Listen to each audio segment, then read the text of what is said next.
I know there's been some curiosity about how we're going to be collecting instrument selection data for especially the fifth graders deciding to go into the band program this year. So I wanted to give you a quick, just a look at how things will look to the parents and also how it's going to make our life easier in analyzing the data and also creating spreadsheets that'll help the teachers help students with instrument selection on their own. So first thing that I want you to do is just in my email. This is just a really simple email. Obviously, it will be more complicated, but this will be the form that gets sent or an email that gets sent home to parents.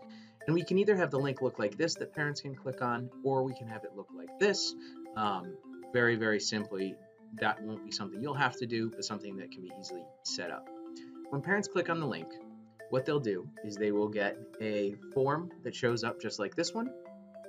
Um, we can change a little bit of what it looks like. Essentially, the information is in this area that was normally on our information sheets.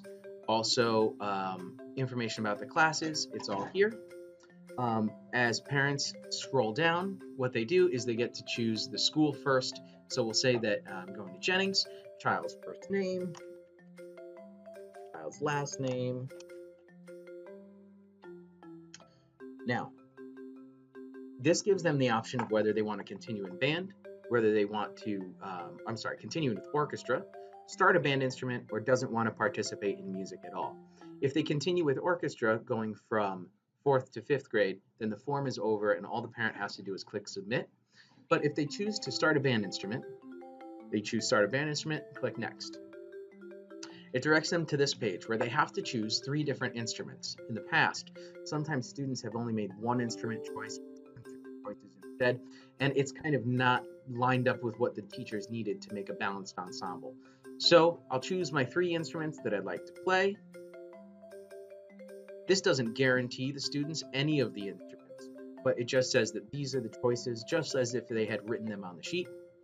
I'll put in the parent's email. This is required. That way we have to be able to get in touch with them, and this allows us to do that. And also the parent's phone number. So now what you should see is that when I click submit on this form, 5th grade instrument enrollment form is here. It's all done. Now, the great news about that is that we can go to the teacher side of things and look at what that'll look like. Not everyone will have access to this, but everyone will have access to the responses. So we won't be able to edit the form itself. But if we look in responses, we can look at summary of the responses,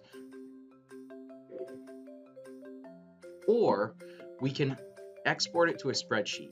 All right, create a new spreadsheet.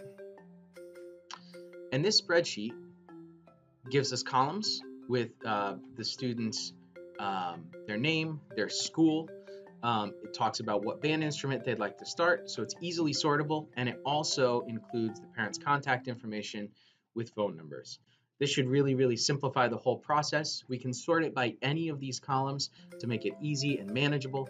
And also at the end of the year, this year, the goal will be that each teacher gets the students who will be participating in their ensembles the next year directly to them in a spreadsheet that they won't have to input themselves.